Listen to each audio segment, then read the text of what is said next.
What is going on, you guys? Welcome back to the channel. Today we're gonna be working on Joe's car, or at least a little bit of today we're gonna be working on Joe's car. I'm just doing a quick little inspection on Joe's car, and then I'm gonna head to Tiger's place and see if we can't turn the CRV on today. If you guys haven't seen the last video, my buddy Paco has the red EJ1. We did a lot of fabrication work to it. Unfortunately, we lost a lot of footages to it, but we carried on with the build. And once we finished it yesterday, he took it home. So we were able to get Joe's car here on the driveway. In the lost footages, I kind of spoke about why Joe's car is here. A few days ago, Joe was on his way here to drop off some things. And on the way here, the car started making some weird noises after throwing a solid oil light. So he turned the car off, pulled into a spot where he had called me and let me know that, you know, something is weird about the car. It still turned on, it just kept dying. But my concern is the oil light that stays on. This car, if you guys don't remember, is a stock B20 VTEC turbo. Bottom end is 100% stock, top end is 100% stock. I didn't show too much of this install, but Joe did convert over to coil pack system. This is the Nomis Industry Cop Mini kit. Joe also now has a tucked ride wire harness. So before I start tearing down the oil pan and oil and stuff like that out of the car to know if it had a spun bearing or not, because the noise is kind of weird to me. But what I'm going to do is I'm going to put the feed line in the bottle. Jesus said, you know what, crank the engine, see if we have any oil come out of here.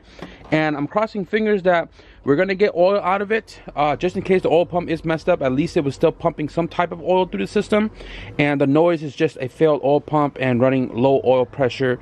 And hopefully we can salvage the bottom end. But I'm going to go ahead and try to crank this car and see if we get any oil coming out of here.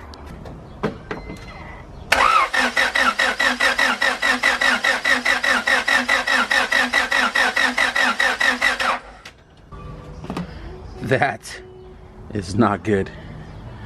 Boy, there ain't nothing in there. Oh shit.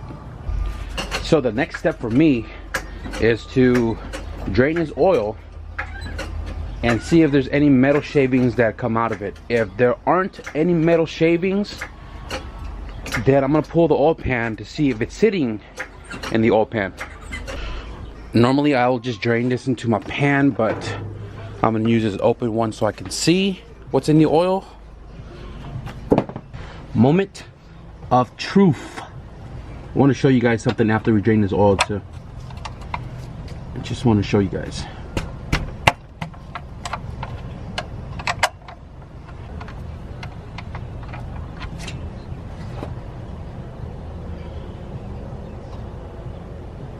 Mind you guys, I did not turn the car on, so I don't have the engine warm at all. But I must tell you what, I'm not seeing anything weird at all, other than really dark oil. So this is the thing about this pulley. This pulley, I usually never recommend it. It's a CTR single row pulley, and the reason why I don't recommend it is because it doesn't have the what do you call it, the rubber on the inside or in between the pulley, the material and stuff to absorb vibration.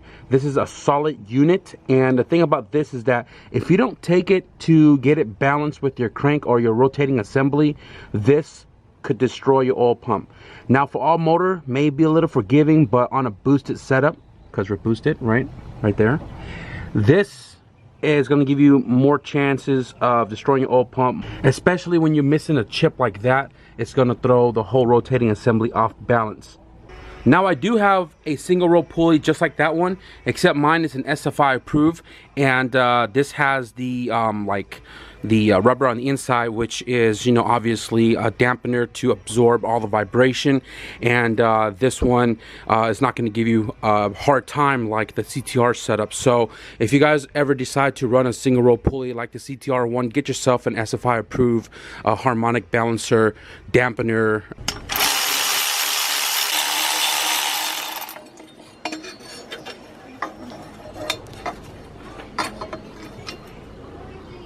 You know, I don't remember when we turboed this car, but most of his bolts are backed out.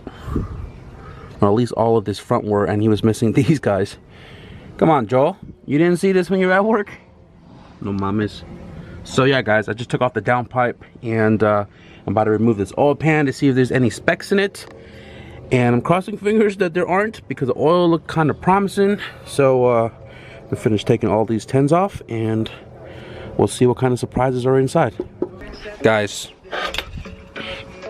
not looking good.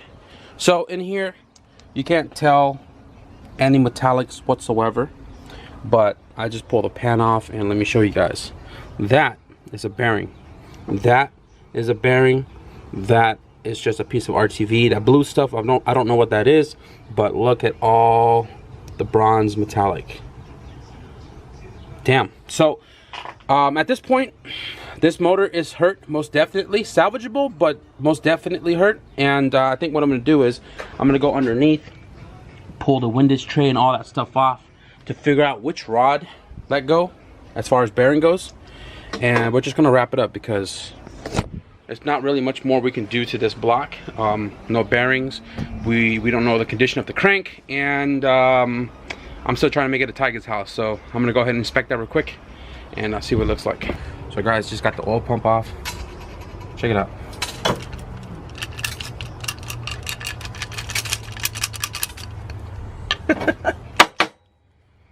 Destroyed. Alright guys, so I cleaned up everything and I might come back later to tinker with Joe's car, but we're about to take off the Tiger's house and show you guys once again the oil pump completely destroyed. I'm worried that a lot of these small little pieces that broke off, like these edges and stuff like that, went through this and is somewhere in the block. We know the car still runs, right? And if the block spun a bearing, it's spun a bearing. There's nothing we can do about it. I might come back later tonight and put one of my other clearance oil pump in it just so we can turn the car on and drive it around, like move it here, move it there. Joe's most definitely going to take it home, so he needs the car to be running when he's at home. And this is the kind of the results of running a CTR pulley, especially on the boosted setup. Now we're going to take off the Tiger's house. Guys, let's ask him right now. Why do you have so much laundry detergent? You got stock though. You both got a lot of clothes, you know. A lot of clothes, bro. You hella small. Man, but you guys gotta don't get confused though, because these are coolant right here. You know what I'm saying? So it looks like it's a lot, but really it's not. So we're back over here. You got your car step adapter, right? Yeah. Cool. So he has his car step adapter. We should be able to adapt the K28 to throttle body on here. And then I already modified the throttle cable bracket. Where's your throttle body at? So I modified his bracket right here so he could use his stock throttle cable. And this right here puts the cable in line with this outer valve, right? And yeah, so the car step adapter, I'm sure it came with 2 gaskets, so we can scrape this one off if we wanted to, but this is actually still okay. And really, it's just like buttoning up small stuff. Bolts and nuts are here missing. Did you do all your grounds? You got ground down there, ground in the back. Where's your coil pack? You didn't do spark plugs, we got that too. Booster line's already on, and dude, it's just small stuff. And today, I got my laptop, and we're gonna try to get this thing turned on today. I'll tell y'all one thing.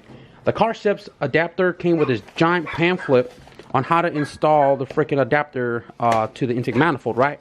But they did not provide any gaskets whatsoever. But lucky I told Pick to buy this when he ordered his stuff from, what's it, KSeriesParts.com? Yeah. Yeah, I told him about his gasket, so I kind of modified it, and now we can bolt this adapter on. And we're just going to reuse the gasket that's currently on this guy right here. So this only goes one way, guys. Not really hard to figure out. You don't need the instructions to install this, so bolt this guy on. Probably gonna clean the inside of that as well too, because there's a lot of crap in there, dude. So guys, I'm looking at the instructions here, right? And CarStep gave these little like rubber butt plugs, and this is supposed to like block off, I guess, unused sensors. And because I'm gonna need a map sensor for my setup on my intake manifold, and he already has one on his, I guess this just goes on like that. It's kind of weird, no? I mean, if we're not using this guy, then we have another one right there. And I don't know, I find that kind of weird. But I mean, it's on there pretty snug though. So if that's what it says to do, that's what we're gonna do. Plus, the map sensor sitting right here actually interferes with this guy right here, so we couldn't even put the bolt on if we wanted to.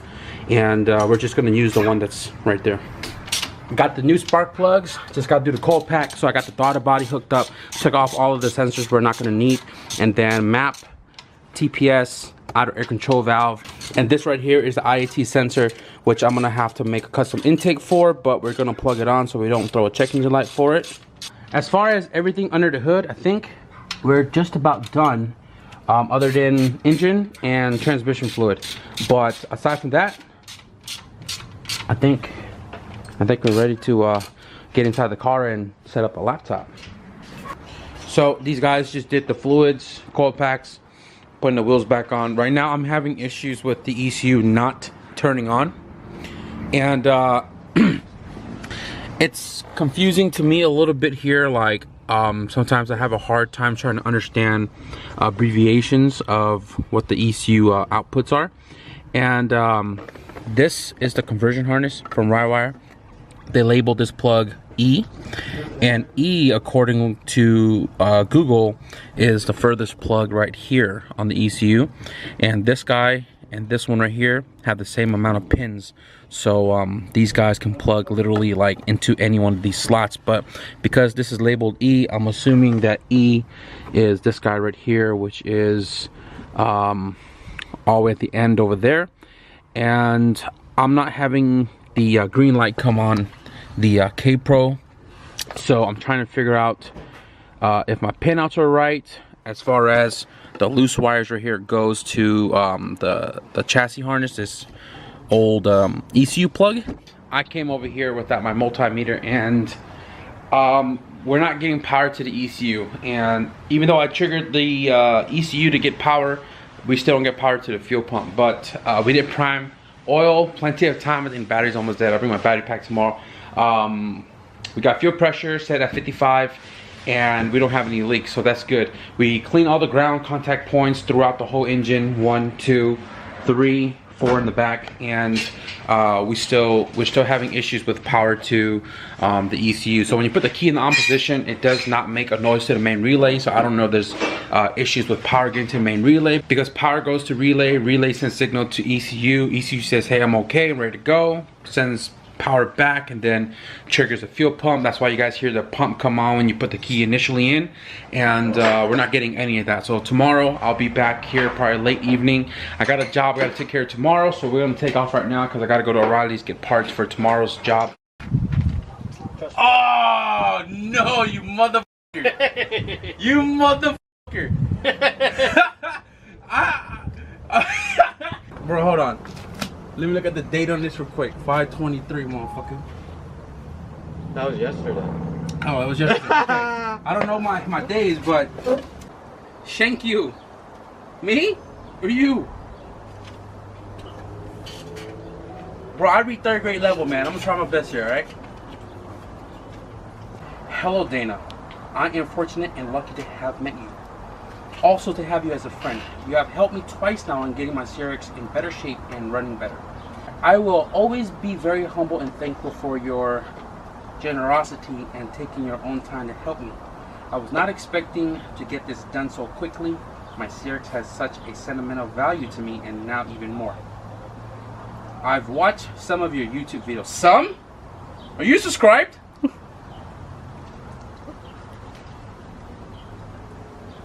There's no period there. There's 3 of them. Well, you got to open the box to find out. Chad, hashtag NorCal CRX owners, the purest. The purest. The purest. Where's my knife at? I don't know. It's dull, but It still cuts. There's no ups or downs. You hear that roll? Now I know exactly what that roll is, bro. I asked you about it yesterday too, and you were like, don't shake it too hard. You motherfucker. You got me pizza?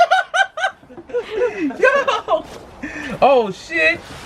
So they were telling me about this trick that you can connect these together. You're right. I learned this from Boosted Boys, man. I was today years old when I found that out. It's weird, but I guess you can call that science. Chad, you McSerious right now eating that McChicken, bro? Man. Man. You ain't ready. Bro. You motherfucker. You motherfucker. Yo, if you guys have seen me post on Instagram about a certain steering wheel that I've been looking for, been meaning to buy, but like, remember I told you today about looking at a certain price and seeing if I could afford it or not, and if I couldn't, I put it off to the side like you did the louvers for 4 to 5 years. This was one of those items, and fucking Chad, bro, you got the steering wheel that was on my wish list to have, and I appreciate you so much for this, man. This is the Nardi 330 Neo Grinta black suede with the blue stitch. Exactly what I was looking for. I appreciate this, man. Thank you very much, bro. Like, hey, I appreciate this so much, bro. Welcome, man. Like, this 6 feet, all right? Fuck 6 feet, bro. Brotherhood, man. Welcome back, guys. It has been about 4 days since the last clip you guys saw, and within the 4 days I've done a lot in between. So I have my buddy Chad's car. It's a CRX right there under the covers. We tore his car apart this past weekend. We did a new cylinder head, head gasket, water pump, timing belt, tensioner, seals. We swapped the transmission, the stock SI transmission, for another SI with LSD. And we also did a new cylinder head that was rebuilt, had valve seals and everything. He had a spare head just to kind of save the time of sending the other head to the machine shop, so on and so forth. We did all that, valve lash, and we finished the car up, and then we parked it there. I still have a few more things I got to button up with that car, and then it is ready to go home. And in between, I've just been jumping around, going to Tyga's house, working on Joe's car here, and we're still having issues with Tyga's car not getting power to the ECU. Yesterday I was out there diagnosing for a couple of hours. Big shout out to CJSWIRING Carlos for staying on the phone with me for a few hours to help diagnose everything that he could think of that was causing the car to not give power to the ECU and the fuel pump and all that. It's probably something between the ignition switch all the way to the main relay, but the main relay does have power on the power wire, except it wasn't powering everything else through the main relay. So came back here last night to work on Joe's car a little bit. Now, on the earlier clips that I've shown of Joe's car, you know, if the motor's done, it's done, but we know it ran and it didn't knock. So last night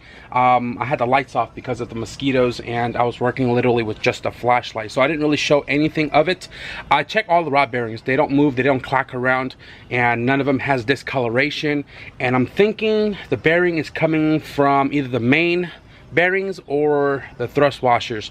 But all I did was I slapped in my old GSR pump right there, and I resealed everything back. I just did oil change right now, new filter and all, and I'm about to turn it on. And the reason why I wanted this car to turn back on is so that when it does park and it needs to move, it can just turn on and move without having to struggle to push the car, because right now it's been getting super hot. We've been getting into the high 90s, and this type of weather right here, we're really not in the mood to push a heavy ass car. So I'm about to check to make sure we have oil pressure from the new pump. I did shim it, I did clearance it, and if we get oil coming through here, this is definitely going to be a lot better than his old pump, which was fully destroyed. And if we get oil pressure here, I'm going to go ahead and put it back together, turn the car on, listen for some weird noises, drop the car, move it out, so I can continue working on that car tomorrow. So right now, I don't have the ECU in the car because I just want to crank it over to see if we got any oil pressure. So we're empty.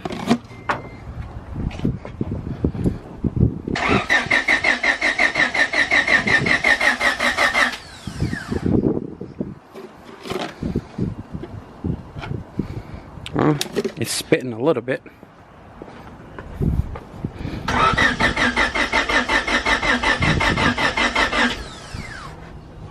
Well, looks like we got oil in here. All right, so I'm gonna go ahead and just button this back up to the turbo so we can turn the car on.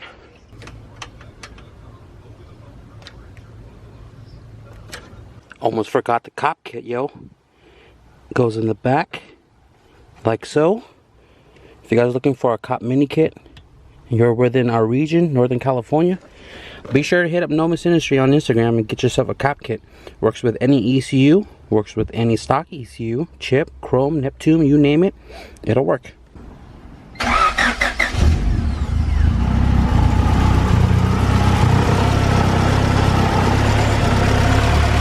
I gotta check timing because I did redo the timing, but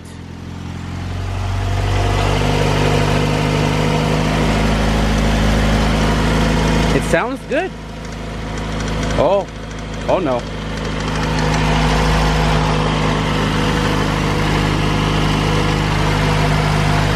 I also removed the CTR pulley right here.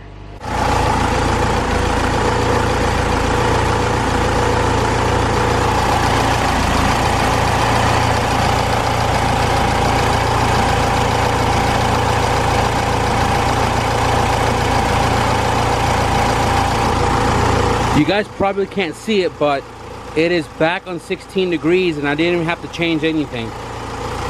So that's freaking awesome. Alright guys, so I just drove Joe's car around the block and it feels good. No weird noises whatsoever. Drives just like it should, and I even slipped my foot over there earlier and did a burnout. I think I am gonna close the video out right here. I gotta go to the machine shop, grab a cylinder head I dropped off earlier this morning, and I'm not sure what's gonna ensue the rest of my day, but I just want to let you guys know, since Joe's car, you know, the whole destroyed oil pump thing had happened, we've kind of been looking around trying to find something a little different for his next setup, because the 84 mil stock FRM sleeve, super thin, we all know B20s don't last forever. So because this was a really close call, and when I mean close call is, you know, we did spun some sort of bearing, but we didn't fully like shot our rod out or crack a sleeve or whatever the case is. In the meantime that the car is still running, we've been kind of in the market looking for a new setup, and the other day we went to go pick up a new motor right here on the floor. The owner of the car that Joe bought this from, Alonzo, he hit us up and said, hey, you guys remember the Doso that he was driving to meet us up when we went to go pick up this car? It was GSR turbo and the car was running cherry, but he parted the car out, pulled the engine out of it, and said, hey, I'll give you guys a great deal if you guys want to come and pick it up. So he pretty much gave us a basic rundown on the setup, and the stuff that's in that motor, there was no second guessing. So we drove 2 hours out to where he was at, picked up that engine, and I'm gonna run through it, refresh a lot of things in it, and pretty much that'll be Joe's new setup, a B18C1 GSR. So if you guys enjoyed this video a little bit, be sure to give this video a thumbs up, and if you guys want to stick around to see what we're going to be doing with Joe's car, probably even Tiger's car, a little update on his if we get it to turn on, be sure to hit the subscribe button now. But with that being said, guys, it is super hot, stay hydrated. Thank you guys for watching, I'll see you guys in the next video. Peace. Oh, and before we really close out this video, I went to the P.O. box today and I got one of two packages. The other one I didn't grab because the line was super long and they weren't opening up the window for pickup. So I just grabbed one. The other one's still there that does not fit in my P.O. box. So it has to be a pretty big box, or at least just one that doesn't fit a 5x5. So let's open this up real quick, guys, and see what's inside. This was sent over from Richard Harris at GSPD 550_2. It says, Dana, I am a huge fan of the channel. Keep up the great content. When I watched the video of you turboing Jesus Christ CRX, I noticed you had lost your deburring tool. I know you could replace it yourself and probably already have, but I have an extra I wanted you to have. From Richard. Actually, I have not replaced it yet. And it's funny because I actually lost the handle and I have all of the refills. Yo. This thing, guys, if you guys are welding aluminum, stainless steel, I mean, I'm sure these deburring tools are specific to material, but this thing right here makes your life a ton easier. Thank you, Richard, for this, man. I really needed this, and like, it never slipped my mind to order it when I'm ordering things online, but now we have one, and this is gonna make my life a lot easier to clean out the material before welding. Thank you.